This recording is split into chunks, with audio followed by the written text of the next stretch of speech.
We're reviewing Halloween 3, Halloween 3, Halloween 3. We're reviewing Halloween 3, Halloween 3. What are Halloween you doing? Good grief.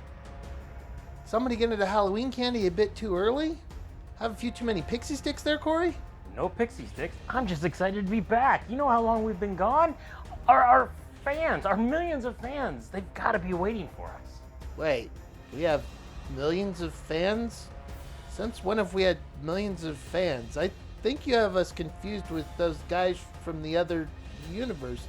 You know, we really need to In the figure out movie who galaxy of YouTube universe, you have landed on Frame Rate Studio, your guide for all things movies. I'm Corey. And I'm Chad. So, have you ever gone to a movie and expected one thing only to be surprised by something completely different? Did you forget about my review of Pig? Has it really been that long? Oh, yeah. How could I forget? Okay, so this week, it marks the 40th anniversary of when fans of the first two Halloween movies got more of a belated April Fool's joke rather than more of Michael Myers. See, you're saying this isn't more of Michael rampaging through Haddonfield and tormenting Laurie and her friends? No. More of a weird story about masks, about witches, and somehow the Stonehenge is involved as well. There's no Michael Myers, and there's no Laurie. Well, not really. Sounds interesting, and yeah, okay. So where should we begin? With this being called Halloween, it really makes me start to wonder, was this more of a trick? Because there really wasn't much of a treat. It was not, no. That's a horrible line, but yes, it was not. This was not a treat. I think what really hurt it most of all was the fact that it was the third in what was already a decent trilogy, start of a trilogy, but also to give, somewhat credit or try to give defense to the director. This was his plan all along, was to have individual makeup of Halloween stories, kind of along the lines of a Twilight Zone, each one. And this one definitely has the feel of a Twilight Zone. I mean, it's just so bizarre and out there. But I don't think it would have done well even without Halloween 1 and 2. Well, I mean, you go in expecting that it's going to be more of Michael Myers, is what you would think. And I think my alternate title for this would have been, probably after most people had seen it, was Waiting for Michael. Because it's like, I think, you soon figure out after starting to watch it that you're not going to get a Michael Myers movie. He does show up. In an ad, that's it. And yeah, is Laurie in it? Sure, she's in it. Well, Jamie Lee Curtis is, only as her voice. It's 6 o'clock. It's 6 o'clock. Curfew. Thank you. Have a very pleasant evening. But basically, that's the only way she's in it. So it's a whole new cast of characters, a whole new lore, and yeah. One of the things I'm thankful for about it, though, is I'm 100% sure this has a huge influence on Stranger Things.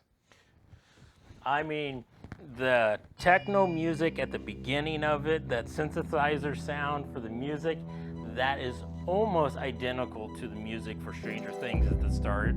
Even the way the intro comes in, Stranger Things, this title is coming in and it kind of bounces around to different parts of the title.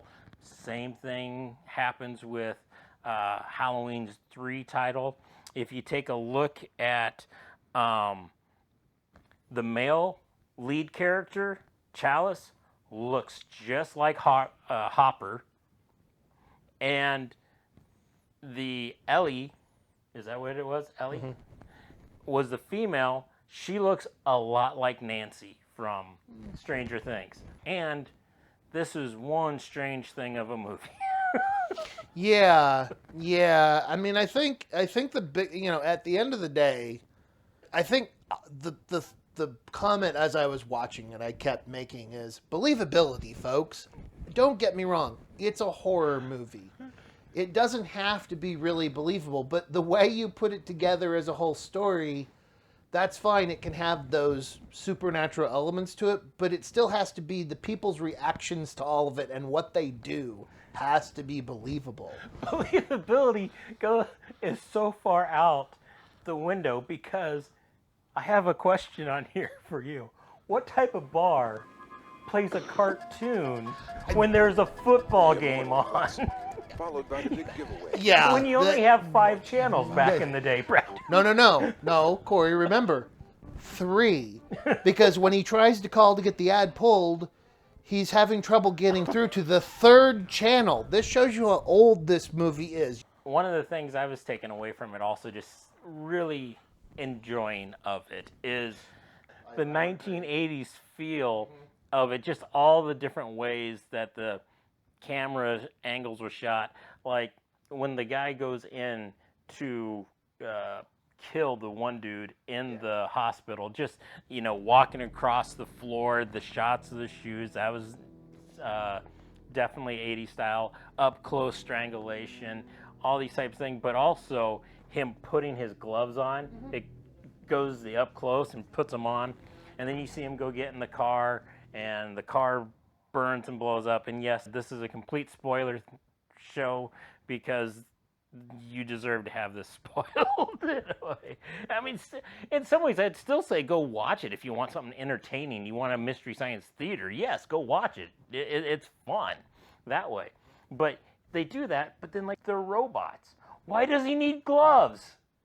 He's not going to leave fingerprints. Then there's parts of the story where it's very unclear as to exactly what Cochran is trying to do, how Stonehenge is really linked to it. I mean, I guess it's just, I don't know, it somehow is a stone that has magical powers. I don't know, you're just supposed to accept that. There was nothing about it that you're like, I'm not sure what is going on, why he's trying to do, what he's trying to do. Tell some long-winded story about Halloween and Ireland or Scotland, and anyways. The dialogue was just weird. One that gets me is when she sees her dad's car. And so there's a car out of place, and time to call the Marines. I saw it. I know I saw it. I think it's time for the Marines. Call the Marines because you saw a car? What? What do you mean, call the Marines? And then the guy, I mean, I know it was 1980s, but even then it was out of place. But he's like 60, and she's 20, and they pull into this hotel and they play off like they're newlyweds. I'm like, hold on a second. Let's It was stuff like that. I'm just like, okay, that makes no sense. Like you said, this is perfect Mystery Science Theater 3000. Perfect for Mystery Science Theater. It just made me think of one other scene that I wanted to bring up. Was there at the end when they're trying to, I don't know, escape or whatever. To me, it was, again, another Scooby-Doo scene where they have that rack and they walk behind the rack. Yes. The rack's moving by itself. Somehow, just do. I mean, you were just missing the Hanna-Barbera sound effects. Is all you were missing.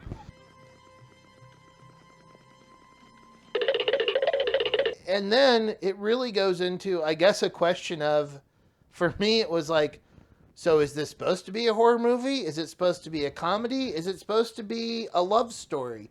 I don't know. You already talked about that, okay, fine. Let's give credit. Let's give them a little bit of credit. Let's say this, that he was only 50 and she was 30. Let's just say Dan was 50 and Ellie was 30, okay? But also just that weird placement of the love scene in the middle of this, what is supposed to be a horror movie, and it jolts you to just, it's like, it turns into, it went from, we're gonna, it's scary masks and everything too, now it's going to become a soap opera. Yes, Dr. Chalice, Ellie's looking for you in the hotel room. Where do you want to sleep, Dr. Chalice?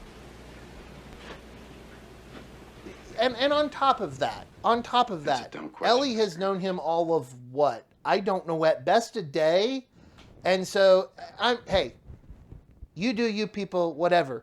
I'm saying I grew up in the 80s. That was not normally what was thought to be normally how you carry yourself back in that time. Not saying it was right or wrong, just saying it wasn't normally what you did.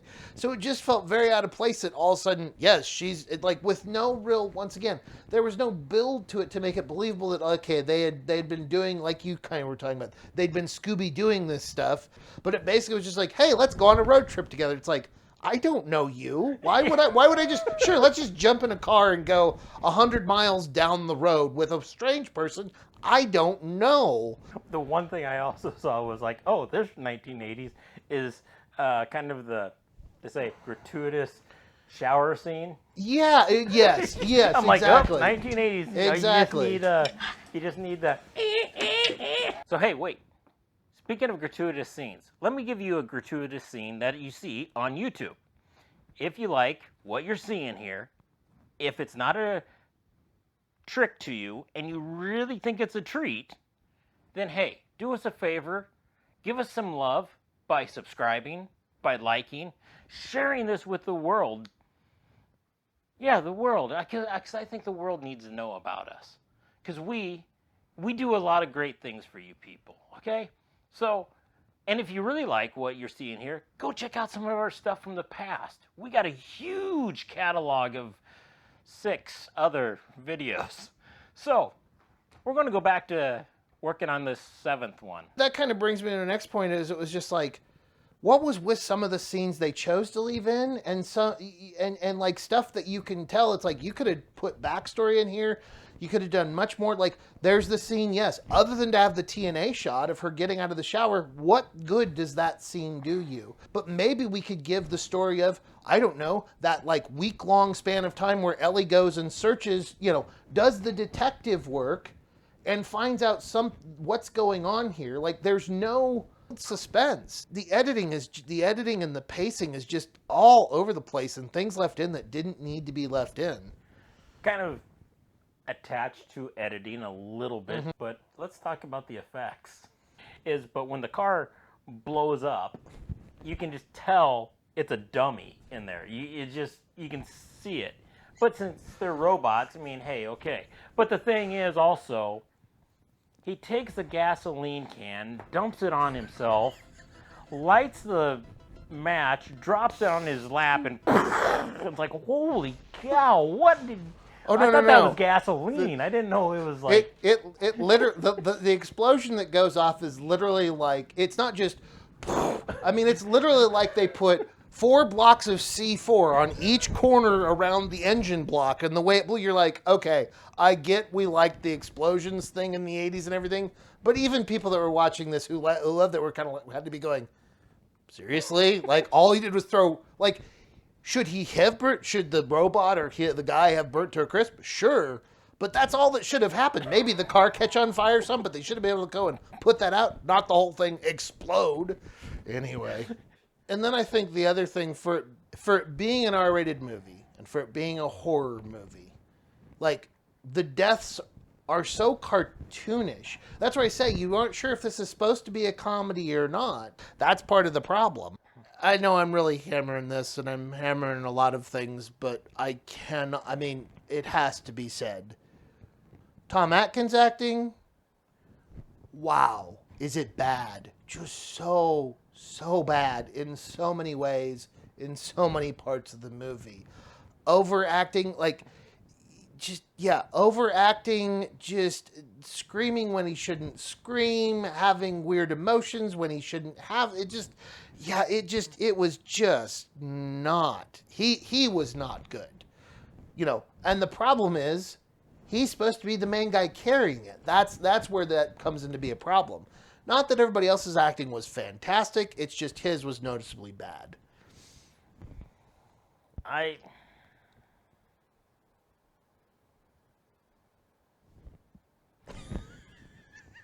I really don't know what more to say on that. It's just so... Well, actually, I do.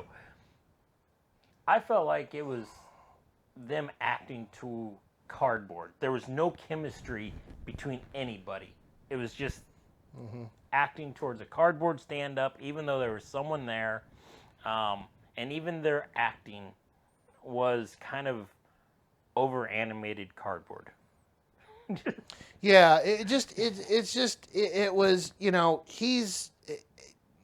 that's probably a good way to put it. Animated cardboard. I mean, he's either way too over the top, or it turns into, like I said, it's where you have a problem with the genre of this too, is it because he comes off, some of his lines come across as comedic. His overreaction as he's watching what happens to the basically, Cochran, sequesters the Kupfers, that family, into a little room, and basically the kid's wearing a mask, and he shows what happens when he hypnotizes him, and his acting is literally like 40s or 50s, like that style. It was, if he'd been kind of average like everybody else, at least average cardboard, I guess, let's say, if he'd been at least average cardboard, it's not as noticeable, but his acting is so bad, it's like, well, this is starting to fall into the so bad it's good category. So let's not just say that this thing is just so bad never to watch it.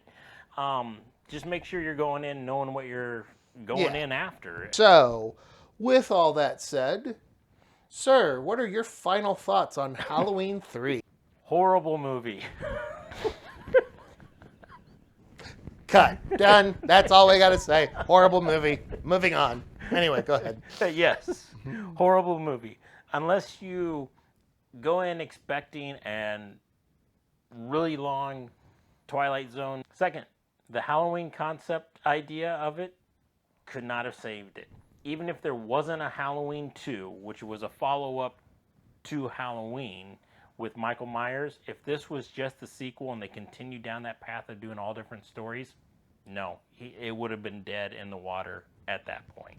Now, those two things said, third one, I'll stick to. This can be a fun movie to watch if you come with a horror comedy in mind, something that's not going to be real, something that's, not like horror films are real, but, definitely on the outskirts of it. My final thoughts on this. First, pick a genre. Are you going to go for horror? Are you going to go for comedy? Are you going to go for a love story? Which are you going to be? Pick one. Second point, this is just a mess. I'm not a horror fan, but even for a horror movie, this wasn't well done. It's bad and not very believable. The story was a mess, the acting was awful, and the editing direction choices were suspect at best. Last point, awful ending. I didn't touch on a lot in the interview, but just the ending, not good. It's kind of that good old no ending ending. You get no real resolution whatsoever. Well, since I went first, to continue with that pattern, my score, it's actually kind of higher than I thought it was going to turn out to be, but a 45. Okay, that's not okay. I was worried. I was much tougher on it. Maybe need to go back and revise this one a little bit, because I think after talking it through, it's that got that so bad it's good quality. I gave it an 18 though. It's just, I probably am going at it more straight critically, and more straight critically, this is not a good movie. So again, you came in with a first time viewing. I came at it with a second time viewing, so I had more enjoyment because I knew what I was getting. Yeah, I think, yes, this would be better watching it with a group, and you're all going to kind of make fun of it as you go, and that would have made it more fun. But if it's just you on your own watching it, just don't even bother. Well, what do you think? Do you agree with us, or are we under Silver Shamrock's control? Let us know in the comments below. How could it be under Silver Shamrock's control? It's still 4 more days till Halloween. Halloween, happy Halloween, Silver Shamrock. Happy Halloween, happy Halloween, Silver Shamrock. Stop it!